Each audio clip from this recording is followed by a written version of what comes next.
head with Arsenal. Talking about, of course, Declan Rice is set to join the club, but Granit Xhaka has left. Well, is Declan Rice enough for Arsenal midfield, or do you think they need more recruitment? They definitely need one more. I mean, you look at a midfield of Havertz, Odegaard, and Rice, but I still feel I need another ball-winning player in there. Thomas Partey's not been at his best. We don't know how he's going to start the season. I feel they need another strong, getting the ball back midfielder in there, a sort of engine in there to allow Declan Rice to do more going forward. Yeah, definitely. I agree, of course. And the incomings are not done there for Arsenal. Of course, they're bringing in Yuri Timber. One player, this might sound a bit crazy, but one player who's also been linked to the club is Mbappe to Arsenal. Of course, he's having issues with PSG right now. Let's say he leaves on a free transfer next season as he doesn't sign a new contract. Do you think there's a chance Arsenal could potentially... No, not for me, no. Not even Thierry Henry could get that one over the line. I feel that Mbappe is the sort of guy who's got his heart and soul set on Real Madrid. He will look at it and think, I can have a good 10 years at Real Madrid and score 200, 300 goals probably, and that's the club that he's got his mindset on. And we don't know. He could have said to Real Madrid, or Real Madrid could have said to Mbappe, see your contract out, get down to a free transfer, and we can give you £1 million a week. We can give you 50 million, 60 million, 70 million to sign. He will have that already probably sorted with Real Madrid. So I think that's his only destination, to be honest. I could picture him doing 10 years at Real Madrid and then heading to the Middle East. Yeah. I do agree with that. It'd be interesting to see what Mbappe does go. But on our Arsenal outgoings, Kieran Tierney has been linked with Newcastle. Do you think Arsenal should keep Kieran Tierney? Of course, they've got Zinchenko, but should they keep him? I would only sell him if they've got a replacement ready. Someone who's a better defender, because Zinchenko's outstanding footballer, but there's a lot of games last season where he got targeted, and we had the same discussion about Trent and defending. Zinchenko's no better, and teams will target that side. So for me, I would definitely keep Kieran Tierney unless you've got a top left back that you're ready to sign in his replacement. Yeah, absolutely. And just moving on to, of course, your former club, Aston Villa. Moussa Diaby from Bayer Leverkusen has been linked with a move to the side. Is a winger a position where Villa should be targeting, do you think? Yeah, they haven't got any wingers apart from Leon Bailey. Last season, Jacob Ramsey and John McGinn were playing off the wing. And they're not wingers, and I'm sure if they had their choice, they'd love to play in the middle. So I think it's different options as well. Playing in Europe now, you might need different options. And I'm sure Unai Emery would love another winger. So you've got, Bailey on one side or another winger on the other side. So it makes sense that they're going for him. And hopefully they can get it over the line. There's a lot of competition. But, Villa are silent assassins at the moment. They will sign big players. Yeah, absolutely. Good European football run for them next season. Yeah. And this week, staying on the topic of Villa, of course, your old teammate Ashley Young is likely to go to Everton. Of course, at the age he is, that just show what a quality professional, what a quality signing he could be for Everton. Yeah, and I think, he didn't get offered the contract at Aston Villa, and he could have threw his toys at the pram and retired or, looked to seek a move to the MLS or something, but he hasn't. He's kept his head down, hasn't spoken, he's stayed fit over the summer, and he's about to sign for we look like Everton, which shows that Everton are probably seeing this guy's he's still capable, and he is. He was one of Aston Villa's better players last season. I was surprised he didn't give him a new contract, and one man's loss, another man's gain, and Everton will gain an experienced, versatile player. Yeah, definitely. I agree with that. And just moving on to Chelsea, of course, they signed Nicholas Jackson, the centre forward. Do you think he's the man to really challenge Chelsea, to get Chelsea back into the top six, or would they need another forward? I mean, they've got Nkunku as well. I think they're two quality players, but I still think they need a proper, what I said, they need a Lukaku when he was at Everton. They need a young Lukaku. That's the sort of striker they need. And that's the sort of striker a lot of teams need, a Osimhen, but he's too expensive. I think they're talking Napoli 170 million. So that's a bit of a lot of money for people to pay for Osimhen. But I do feel that Chelsea need a bit more, because every team's improving. You know, Villa will be there next season. So will Brighton. You know, Liverpool are going to be better next season. So it's going to be even harder to break into the top four. And that's a minimum for Chelsea next season, top four. Forget top six. The amount of money they've spent, top four is minimum. Yeah, it has to be. It has to be with that money. That's being spent literally. It's moving on to Everton. Of course, Alex Iwobi now. He's been linked with a move away. Everton have offered a 4-year deal, but he's yet to sign it. What do you think is the next step for Iwobi? Do you think he can upgrade, or do you think he needs a few more seasons at Everton? I do like Iwobi. I think, you know, so when he's needed, he stood up for Everton and he's put in performances. You know, he's got great energy. He's a great dribbler on the ball. Maybe his finishing can be a bit better, but he's a top player. And I'm sure maybe the contract, he wants maybe more money. Maybe that's why he hasn't signed for Everton on a long-term contract. But there'll be clubs in the Premier League that will definitely give Iwobi a chance, because he's he doesn't set the world alight, but he's reliable. You know what you're going to get off him. Yeah, absolutely. And of course, staying on Everton, they've been linked with Wilfred Gnonto from Leeds. Do you think that's a good signing for them? I think so, yeah. Young, hungry. I think he's 19 years of age, wants to impress. And it was tough for Gnonto last season. You know, you're playing in a poor team where you're getting no service, when, you know, you're getting beat every week. You know, it's hard for a young lad to progress. And, you know, can he get into Everton, and can Everton start off better? You know, and can you look at that as, I'm going to a club that doesn't want to be down there fighting relegation. They want to get up the league table, and I think it'd be a clever sign. A good money's well spent. 20 million if they can get him. Yeah, I agree completely. Of course, Leeds been relegated, so there's more likely for a deal to, of course, go over line. Another player is Tyler Adams as well for Everton potentially. Do you think he's a good bring in as a defensive midfielder? 100%. Another one. Idrissa Gueye done okay last season, but I think they need someone better than him. And Tyler Adams, no nonsense, tough tackling midfielder who can also play. You know, and he was another one last season. When he got injured, Leeds were very poor without him. And I watched him in the World Cup for the United States of America, and he's very talented. So he's one that I would get. And these are signings that aren't going to be silly money, you know. And if Everton have got a small budget, then it makes sense to get these cheaper signings on board. Absolutely. Just moving from Everton to their rivals, Liverpool. Now they've been linked with Romeo Lavia from Southampton, of course. Arsenal have been interested as well. Liverpool already signing Szoboszlai and Mike Allister. Do you think Lavia is the right fit of profile for Klopp? Yeah, what they need is a DM, a number 6 or number 4, whatever you want to call the position, defensive midfielder who can get the ball back, has got legs, or can also play and set off attacks. You know, and Liverpool really need that, because Fabinho, for me, his legs have gone, can't get around the pitch as much, and it's a place where then you look at Liverpool and say their 3 centre midfielders are new signings, and that's what everyone was saying for the last 2 years. Liverpool need a new midfield, and they get that over the line. They've got one. Their attack speaks for themselves. Don't need any strengthening in attack. And their defence is very strong. I think he will be the missing part of the jigsaw. Yeah, absolutely. I agree with that. And of course, Henderson, you mentioned Fabinho losing his legs. Henderson's been linked with a move to Saudi Arabia. Should Liverpool sanction that move or keep their skipper at the club? I would keep him, I would. I think, you know, you look at Milner moving to Brighton. Milner's been that player over the years that, like, you know, that players get injured and suspended, and you've got a lot of competitions to play. You need that squad rotation, and Henderson can be that player.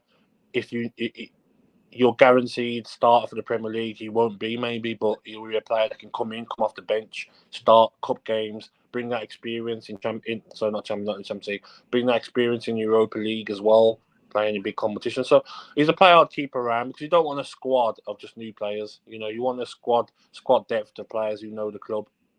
Yeah, absolutely. Completely agree. And moving into Liverpool's rivals now, Manchester United, of course, Jadon Sancho has had a tough time since joining from Borussia Dortmund. However, it looks like he's going to stay at United. Do you think it's a good decision for him to stay, or do you think United should have looked to sell him on?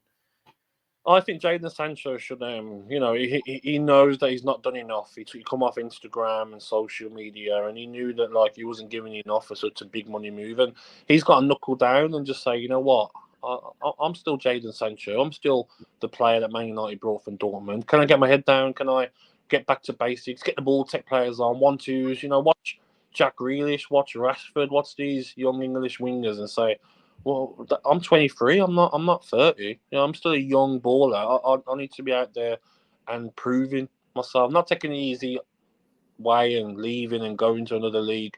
Fight for your position because Anthony's not set the world alight. So there's a chance to break into that Manchester United side again. Garnacho as well will be a threat, but go and show that you can get your best form back. Of course, and yeah, just staying on that the almost attacking discussion. Mason Mount took the number 7 at United. Do you think he can live up to the famous history behind the number? No, I feel like it's going to be one of them disappointing ones again where I don't think numbers matter to clubs anymore because Nketiah got 14, which is cherry on number. That should have been retired a long time ago. I don't think clubs care now about number 7, number 10, number 9, number 14. They don't care because Mason Mount will make Manchester United better, but Mason Mount won't take them to the next level. Mason Mount isn't taking Manchester United to winning the Premier League or getting them in the top 2.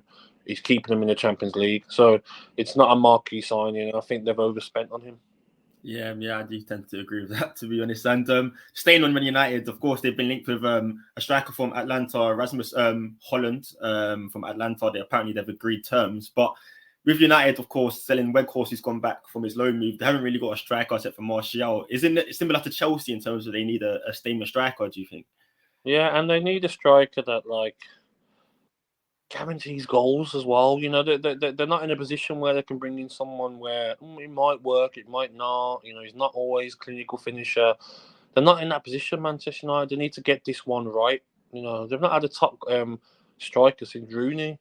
Berbatov and Nistelrooy. I mean, the strikers over recent years haven't done it. Martial, Weghorst, Igali was there, wasn't he? I think I'm missing another one, like Falcao. They need to make a marquee signing Manchester United of a top striker. Of course. You think, of course, Harry Kane has been linked elsewhere. Do you think Harry Kane would be the right fit for Man United?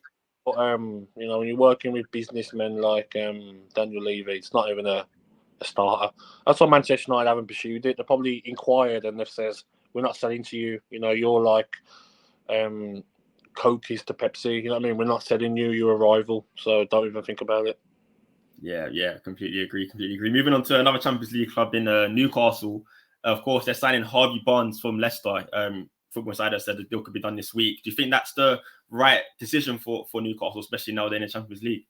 I like him, and I think he can adapt to playing at a high level. He's Newcastle don't want to go out and spend 200 million in a transfer window. They're doing it right, and he's a player that if they stayed in the Premier League, he might have been £50 million player, but getting relegated. We saw Maddison went for 40. I think Barnes is a £30 million player, and I really like him. He's direct. He wants to take people on. Sometimes he's a bit erratic with his finishing. If they can fix that and coach him and help him, there's no reason why he can't be a regular on that left-hand side. And they need squad depth, Newcastle. And I think it's a great signing. I really like him. Yeah, I'm a big fan of him as well. Do you think, of course, with Harvey Barnes coming in, it's likely that Alan Saint-Maximin could be on his way out? I know Saudi Arabia have been clubs from Saudi Arabia have been linked to him. Of course, Crystal Palace and Everton have also been linked to him. Do you think it's right for Newcastle to sell ASM, or should they keep him as well as Harvey Barnes?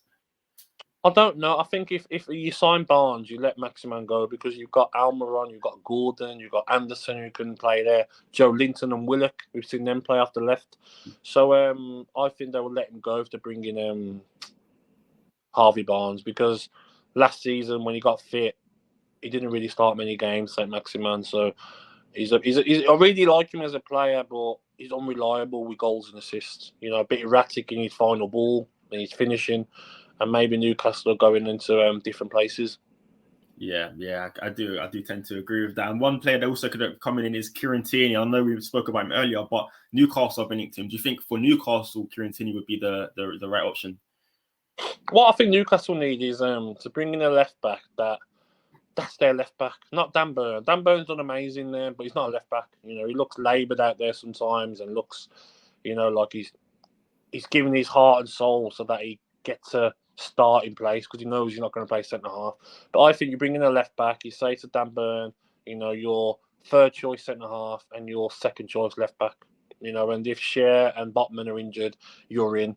We can rotate as well. You can play games, you can start because you're just as good. So I think definitely bringing a left back that, is going to be your guaranteed left back. Not fair a centre half playing out there. Yeah, I do agree. Especially in the Champions League as well, probably be a bit more. Them small nippy wingers. Yeah, literally. Just moving on. Oh, actually, staying with Newcastle. Sorry, Jamal Lascelles, the captain of Newcastle, he's likely to leave the club after those reports today that Axel Diassi, the France World Cup centre back, could be joining the club. Do you think letting go of Jamal Lascelles now is the right time? 100%. It was the right time last season. Didn't play much last season. Newcastle have gone to different places now. He's not a Champions League centre half. He's a good player. Will do an honest job at maybe a newly promoted side in the Premier League, but he's not at the level where Newcastle want to go. And you have to get rid of the players that you don't think are going to be good enough. Like Shelby's gone. I think Richie is still there maybe as a squad player, but he didn't play last season. You're not going to play this season. That's what you got to look at. Players who didn't get game time last season will definitely not get game time this season. Yeah, absolutely. You talked about the depth at Newcastle, Tottenham, sorry, and we're moving on to Tottenham. Conor Gallagher could be a player. Apparently, Chelsea are willing to sell Conor Gallagher for 50 million, and Tottenham are interested. Do you think Conor Gallagher could get Tottenham back into the Champions League as well? No, I'm not a fan of Conor Gallagher. I watched him at Crystal Palace and thought, yeah, he's a very decent player. Mm-hmm. He's gone to Chelsea, England. He's not that guy. You know what I mean? He's not got enough at the highest level, and I'm sure Pochettino will think the same and think, what, this isn't a guy that's going to get Chelsea consistency, winning games, getting back in the top four. And sometimes he's got your level, and I don't think he's better than Crystal Palace. I don't think he's good enough for Spurs. I feel that he's got energy, and then he's okay at everything. He's not outstanding at passing. He's not outstanding at scoring. He's not outstanding at dribbling. He's not outstanding at everything. He's not got one main attribute you say, oh yeah, that's his go-to. He's like a workhorse, and you can do okay. He can score a screamer, then not score for 10 games. So I don't think he's a £50 million player nowhere. Yeah, it's an expensive deal for sure. But staying on Tottenham, of course, you mentioned Harry Kane briefly and Daniel Levy. But of course, if Harry Kane don't sign a new contract next year, then he can leave for free. Do you think it's worth Levy not set? Of course, I know Bayern Munich have also submitted a second bid. So do you think it's worth Levy let him go on free or keeping him for a season and seeing how it goes? I wouldn't let Harry Kane go for less than £130 million because money is not everything. Spurs are loaded. Their owner, Lewis and Levy, they've got money to burn. They've got Beyonce concert income coming in every week. They're fine for money. Harry Kane didn't cost them anything. He comes to their academy. Why would you sell a player who got you 30 league goals in a team that were miles off it, and you got you 30 league goals? If he was in a Man City side, probably would have got 44, 45 goals. Outstanding player, outstanding finisher. How are you going to finish in the Champions League without him? You got Richarlison, who just does a pigeon dance and can't hit a barn door. He got 1 goal in 27 games. So if I'm Spurs owners, I'm like, you know what? We've got a year to convince him to sign a new deal. If he doesn't, we take the hit. Why are we selling him when he's irreplaceable? How are you going to replace Harry Kane's goals? Who are you going to go and get? And how much is it going to cost you? Why sell him for 100? Everyone knows you've got 100. And then you go and buy someone, they're going to say, it's going to cost you 100 because I know you got it. So it just doesn't make sense from a business point of view. Take the loss or get him signed up to a new contract some part of next season. But Harry Kane's the only way you're going to get into the top 4 next season. Why would you sell him? Absolutely. It'd be interesting to see what happens with that saga in this window. Of course, just on the defensive side of Tottenham, they've been linked to a defender from Juventus called Bremer. Do you think a centre-back is the position they should be targeting? Yeah, it's a crisis back there. It's a crisis in that centre-back department. Longley not good enough. Ben Davies not good enough. Eric Dyer not good enough. Romero needs probably counselling to stop him from kicking people and lunging out. If Romero gets his head right and learns how to just defend, he's a top defender. But you need 2 more, and Sanchez is a calamitous. They need 2 top centre-halves, simple as that. And it gives them an option then if they want to play 3 at the back. But get a top centre-half in, get a top left-back in, and Spurs aren't far off it. Yeah, I do tend to agree with that as well. And just finally onto West Ham now. James Ward-Prowse has been linked from Southampton, of course, with West Ham selling Declan Rice. Do you think Ward-Prowse is the good replacement to bring in? Yeah, I think he is, and but I wouldn't get screwed over of how much he's going to cost you on West Ham. I feel that Southampton might try and get too much for him that he's actually worth. He's a top player, Ward-Prowse, but he's been relegated. You know that your player's not going to want to play in the Championship. So I think 20-25 million is fair for someone who's in the Championship. And Ward-Prowse is a great player. You put him next to Souček in that middle with another new signing in the centre midfield role, and things will be looking brighter for West Ham. Absolutely, absolutely. And McTominay as well from Manchester United. Do you think he could also be a decent option? I think he could be, but I just see Mate as a good squad player. Man United are they're going to be challenging in 4 competitions, Champions League as well. So as much as he won't be a starter, look at him for Scotland recently. Probably their top goal scorer in the last 6-7 games. He's that player that you need as a squad player. He's not going to start in your best team, but he's a player that I'll definitely keep on Manchester United because he can play numerous positions, centre back as well. And you need squad players. You can't just have like your best 11 and not worry about your squad. So many injuries, suspensions, so many games next season. I would keep McTominay. Yeah, absolutely. And finally, Scamacca, West Ham, of course, signed him last season. The striker, he struggled last year. He's been linked with a move back to Italy to Serie A. Do you think that's a deal that needs to happen, or should West Ham give him more time to turn it around? I would check the receipt and see if there's you can send him back after a year because he can't move. Not built for the Premier League, not built for West Ham because West Ham weren't even putting crosses in when they were playing him. Antonio suits West Ham going forward. Pace, power. That's what West Ham need up front. They don't need a striker who, relies on balls being put in the box. That sort of striker doesn't really work now in the Premier League. We've seen it, haven't we? It doesn't work. You need to be sharp and nippy and be able to come back and help defend and running behind. So I'm sure West Ham, if they could, they would try and look at the receipt, see if they can get 3/4 of the money back for him. Yeah, definitely. And that's all the questions. Thank you.